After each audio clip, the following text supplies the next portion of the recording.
Please, I didn't sleep with any man. Please let me in. The cold is too much. You won't bring shame into this family's name. Get out of here now! Mom, please, I don't have where to go. I don't have who to run to. The money I gave you was from work. I don't want to see you this spoiled child. After all the sacrifices I made, I work for them. I thought they were family. I paid the bills. I cater for the family needs all my life. I never thought that I would be used and dumped by those same family. My name is Amaka and this is my story.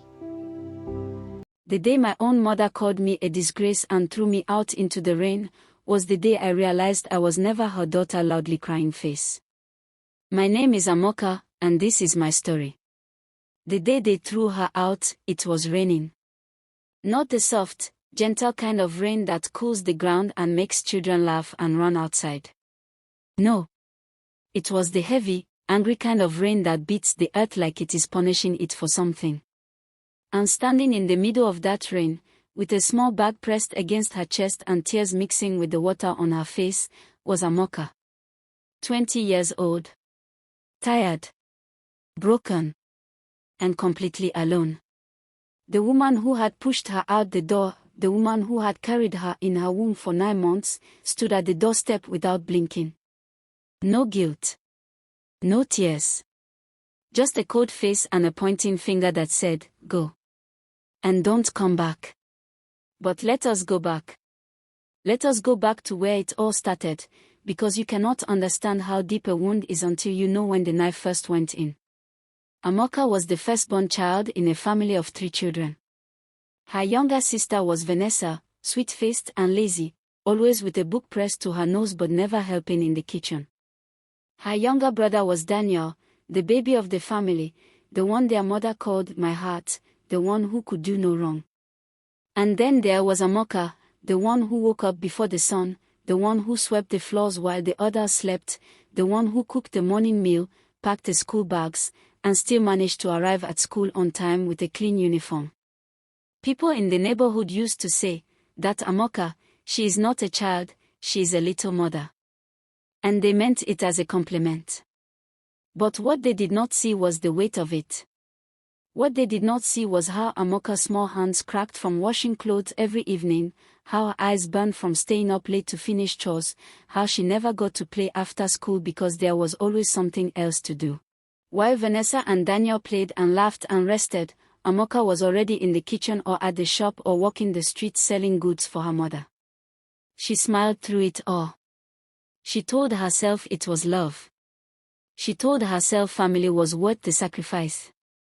And so from the time she was 12 years old, Amaka learned hairdressing at a small salon down the road. Not because her mother pushed her toward a dream, but because her mother said, "You need to learn something useful so you can bring money into this house." She went after school. She went on weekends. She swept the salon floor, washed hair, ran errands, and slowly, quietly, began to learn. By the time she was 16, her hands were skilled. By 18, clients were asking for her by name. And every coin she earned, she brought home. Every single one. She placed it on the table in front of her mother like an offering, like a prayer. And her mother would count it, say nothing, and walk away. If you love real-life emotional stories like this, take a second to subscribe. You don't want to miss what happens next. The letter came on a Tuesday. Amaka had just returned from school, her feet dusty, her stomach empty, and she saw her mother sitting at the table with a folded piece of paper in her hand. For one small moment, Amaka thought it was good news. Maybe something had changed. Maybe her father had gotten a better job. Maybe things were going to get easier. But when her mother looked up, there was no warmth in her eyes. Just calculation. Just the cold look of a woman who had already made a decision and was only now telling the person it affected. "You are not going back to school," her mother said. Just like that. Flat. Final. Like she was talking about throwing away old shoes. Amaka stood still. She felt the floor tilt beneath her feet. She had been a good student. Her teachers said she was bright. She had dreams, not big, loud dreams, but quiet ones. She wanted to one day run her own salon. She wanted to one day sit in a room that was hers. She wanted to breathe without someone telling her what to do next. And in one sentence, her mother had taken a knife to all of it. Vanessa and Daniel still need to go to school, her mother continued. We cannot afford all three of you. You are the oldest. You understand. And there it was. The oldest. Always the oldest. As if being born first was a punishment. As if coming into the world first meant you had to give up everything so the ones who came after you could have more. Amaka opened her mouth. She wanted to scream. She wanted to say, "What about me? Do I not have a future too?" But when she looked at her mother's face, she swallowed every word. She nodded. She went to her room and she cried into her pillow until there was nothing left. From that day, Amaka stopped being a student and became a full-time worker. She went to the salon every morning. She hawked goods in the afternoon. She helped in her mother's shop in the evening. She brought home more money than ever before. And still, it was never enough.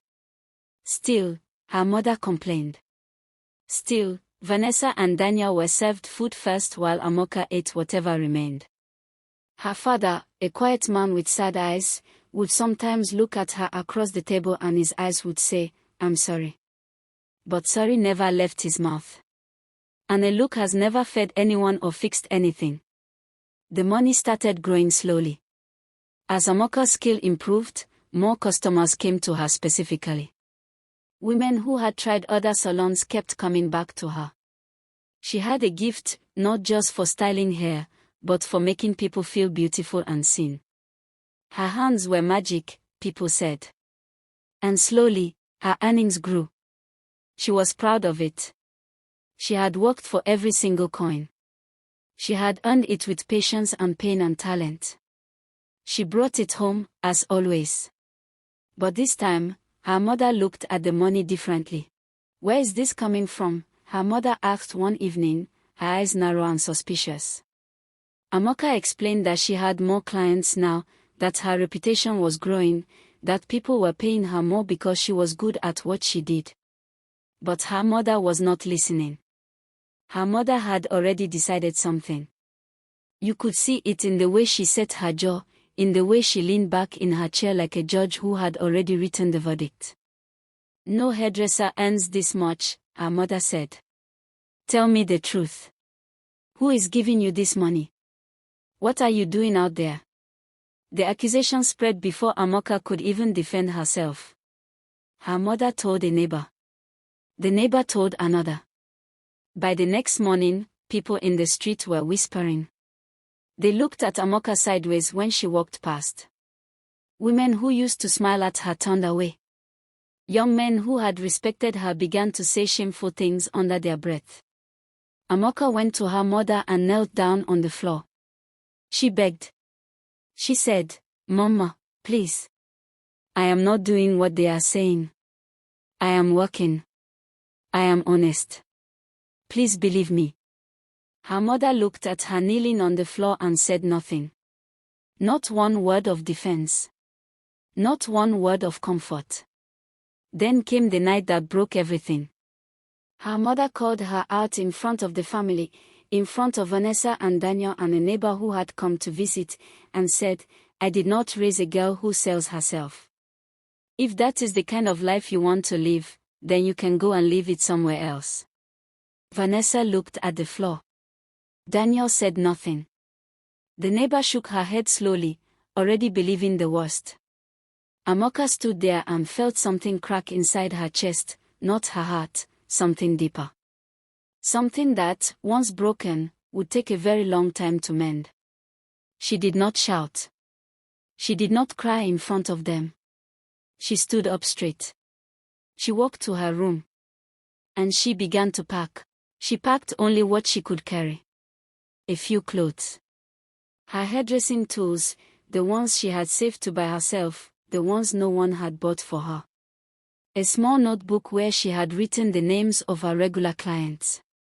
And a tiny photograph of herself as a little girl, smiling, before the world had grown too heavy. She looked around the room she had shared with Vanessa her whole life. Vanessa was lying on the bed pretending to be asleep, but Amaka could see she was awake. She could see it in the way her breathing was too careful, too controlled. "Vanessa," Amaka said softly. A long silence. Then Vanessa turned, and for one moment, her eyes were wet. For one moment, she looked like she was going to say something real. Instead, she turned back to the wall. That was the moment Amaka understood, completely, finally, with no room left for hope, that she was truly alone. She picked up her bag. She walked down the hallway. Her father was sitting at the table, and when he saw her with the bag, he stood up quickly. "Amaka," he said, his voice broken. "Amaka, let me talk to your mother, let me," but Amaka shook her head gently and touched his hand. "It is okay, Daddy," she said. "It is okay." She stepped outside. The rain hit her immediately, cold and hard. She stood on the road in front of her family's house and she did not look back. Not because she was not hurting, but because she knew that if she turned around, she would collapse. And she could not afford to collapse. She was all she had now. She told herself, "Walk. Just walk." And she walked. Through the rain. Through the dark. Through streets that had never felt so empty. She walked all the way to the salon where she had spent so many years learning, and she knocked on the door, and when Mama Chisholm, the owner, opened the door and saw Amaka standing there soaking wet with a bag in her hands, the woman pulled her inside without asking a single question. "You sleep here tonight," Mama Chisholm said. "And tomorrow, we talk." Amaka sat on a bench inside the salon, wrapped in a cloth that Mama Chisholm had given her. She looked at the mirrors on the walls. She looked at the combs and scissors and the tools she knew better than she knew her own reflection. And she made herself a promise. Not a loud promise. Not a dramatic one. Just a quiet, hard, unbreakable promise: I will build something. And no one will ever send me away again. She did not know then how much that promise would cost her. She did not know how long the road was. But she meant every word. Fire. The first year was the hardest. Amaka slept on a small mattress at the back of the salon. She ate whatever Mama Chisholm gave her. Some days it was a full plate. Other days it was just bread and water. She did not complain. She worked from early morning until late at night. She cleaned the salon before it opened. She served clients through the day. She practiced new styles in the evening using mannequin heads she found at the market. She studied. She watched videos. She read whatever she could find about the beauty industry. She refused to let her mind be still because the moment her mind went quiet, the memories would rush in: her mother's cold face, Vanessa's back turned to the wall, Daniel's silence, the rain. Then one season, she fell ill. Not a small sickness that a little rest and medicine could fix. A deep, exhausting fever that kept her on that mattress for 11 days. Her body burned. She could not stand without the room spinning. She could not eat. Mama Chisholm brought her medicine and warm soup and sat beside her some evenings, talking softly, telling her that it would pass. But no one from her family came. Not her mother. Not Vanessa. Not Daniel. Not even her father, who had sad eyes and a broken voice but still had 2 legs that walked perfectly fine. Not a single knock on the salon door. Not one phone call. In 11 days of burning fever, her family produced 0 concern. But she did not die. She got up from that mattress on the 12th day, thinner than before, weaker than before, but still standing. And something had changed in her eyes. The last piece of softness, the part that still hoped her family would show up, the part that still wished things could be different, that part was gone now. What remained was something harder and cleaner and brighter. Like gold after fire. She went back to work. She went back with a new kind of focus that made even machismo stop and watch her sometimes. Amaka, the older woman said one afternoon, "You are going to be something extraordinary. I knew it from the first day I saw your hands." Word of her talent spread further. A client who ran a beauty school in a bigger city heard about her. The woman came to the salon one Saturday, sat in Amaka's chair, watched her work, and made her an offer. "There is an international hairdressing competition," the woman said. "It is held abroad every year. I want to sponsor you. I think you can win." Amaka looked at the woman in the mirror. Her hands did not tremble. Her face did not break into excitement or disbelief. She simply nodded and said, "Tell me what I need to do." Because she had learned, in that salon, on that mattress, through that rain, that opportunities do not knock twice. You open the door the first time, or you lose it forever. If you've ever been misunderstood or treated unfairly, subscribe right now. Because this story will touch you deeply. She had never been on a plane before. She had never stayed in a hotel. She had never sat in a room full of people from different countries all speaking at the same time in languages that turned over in the air like music. But Amaka walked through it all with her chin up and her hands steady. She was representing something larger than herself, and she knew it. Every time her heart tried to panic, she pressed her feet into the ground and reminded herself, "I have survived worse than this room." The competition was spread across 3 days. 22 contestants from different countries, each one showing their best work, each one bringing their culture, their creativity, their hands. Amaka watched the others and respected them. But she did not fear them. She sat in her station each day and she let her hands do what they had been trained to do since she was 12 years old, standing in a small salon, sweeping floors, watching, learning, becoming. The judges moved through the stations quietly, writing on their clipboards. Amaka did not watch them. She watched her work. On the final day, when they called her name as the winner of the competition, the room erupted in applause. Amaka stood very still for a moment. Her eyes did not fill with tears of shock or surprise. They filled with something different, recognition. As if every hard morning, every painful sacrifice, every cruel word, every night on that mattress had been quietly preparing her for this exact moment. She accepted her award with both hands, and when they put the microphone in front of her, she said simply, "I want to dedicate this to every girl who was told she was not enough. You are more than enough. Keep going." After the competition, doors opened fast. A well-known beauty brand approached her for a partnership. A media outlet featured her story. A salon in the city offered her a full position with excellent pay. And it was in the middle of all this new life that she met James. He was not loud or flashy. He was a calm man with steady eyes who worked in finance and laughed easily and listened when she spoke without looking at his phone. He brought her food when she was working late. He told her she was brilliant. He never once made her feel like a burden. For the first time in her life, Amaka felt what it was like to be chosen, not used, not tolerated, but truly chosen. While Amaka was building her life abroad, the house she had left behind was slowly falling apart. It happened the way a wall cracks, not all at once, but slowly, until one day you realize the whole thing is about to collapse. The first thing that went wrong was money. Without Amaka's steady income flowing into the house, the family began to struggle. Bills piled up. The shop her mother ran began to decline because her mother had never really understood how to manage it. Amaka had always been the one quietly keeping things in order. Vanessa finished school but could not find a good job. She applied here and there, got a few interviews, but nothing stuck. She had spent her whole youth being comfortable, being served, being shielded from difficulty, and now the real world had no patience for her softness. Daniel, the baby, the one who had always been protected, found that protection had not prepared him for anything.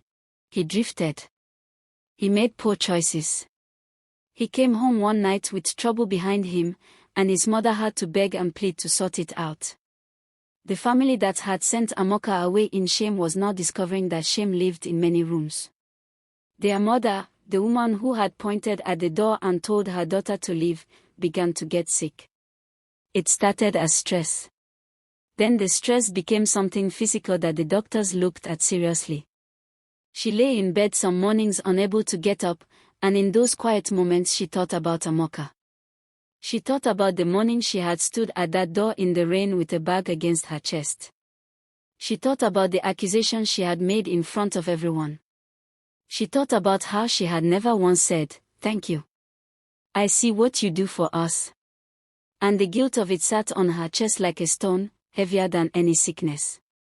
Amaka's father, whose sad eyes had always known but whose voice had always stayed silent, now lived with a regret so heavy it aged him. He grew quiet and slow. He stopped eating properly. He sat on his chair outside some evenings and stared down the road as if he was waiting for someone to come back. Neighbors who passed would ask, "Old man, who are you looking for?" And he would shake his head and say, "Nobody." But his eyes always drifted to the same direction, the direction Amaka had walked away that rainy night. He had let it happen.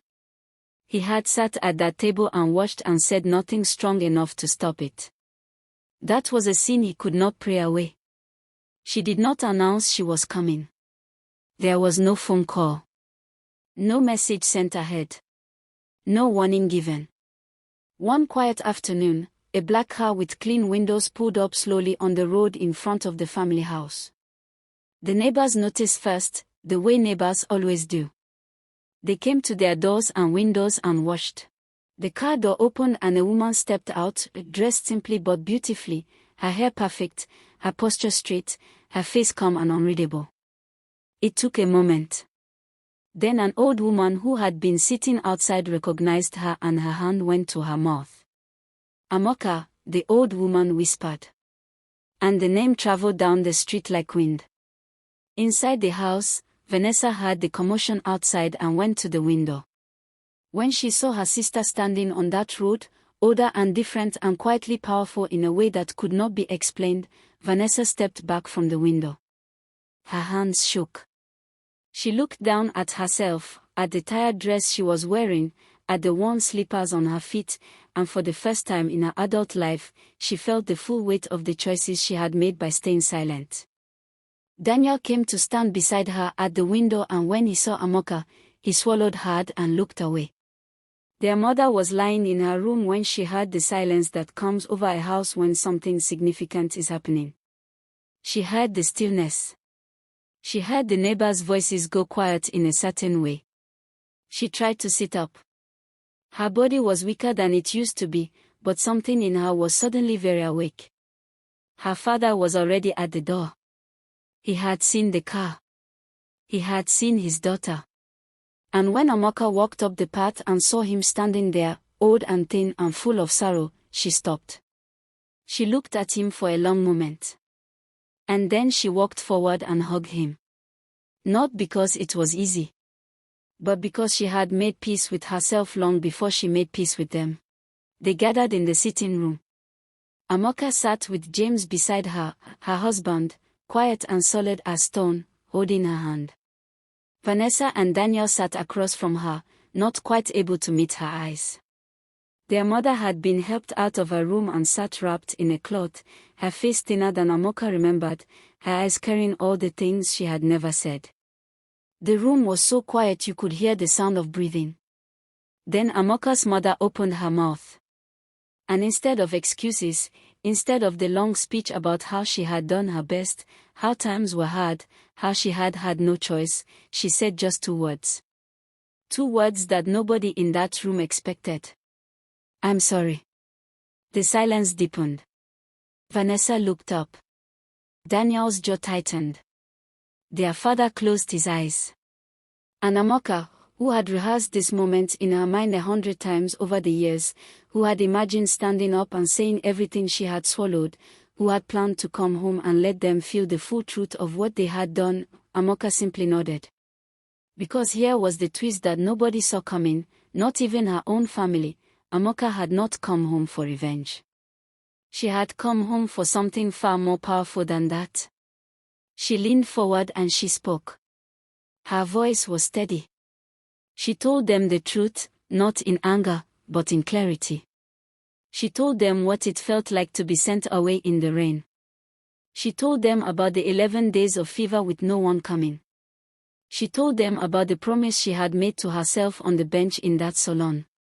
She told them about the competition, about James, about the life she had built from the ruins of what they had thrown away. And then she said something that made her mother's tears finally fall. She said, "I forgave you a long time ago. Not for you. For me. Because I refuse to carry your choices in my body any longer." But here was the final twist, the one that made the whole room hold its breath. Amaka reached into her bag and placed an envelope on the table. Inside was enough money to clear every debt the family had, enough to fix the house, enough to set Vanessa up in a proper business, enough to give Daniel a real second chance. Her mother stared at the envelope and then stared at her daughter. "Why?" she whispered. "After everything, why?" And Amaka stood up, smoothed her dress, and looked at her mother, not with hate, not with triumph, but with something so much harder to carry, peace. "Because," she said quietly, "I am not you. I never was." She took James's hand. They walked out into the sunlight. And this time, Amaka did not look back, not because it hurt, but because she had nothing left behind her but a past that had already made her. The girl they had sent away in shame had come back as something they had never imagined. Not just rich. Not just successful. But free. If this story touched your heart, don't forget to like, share, and subscribe for more powerful stories like this.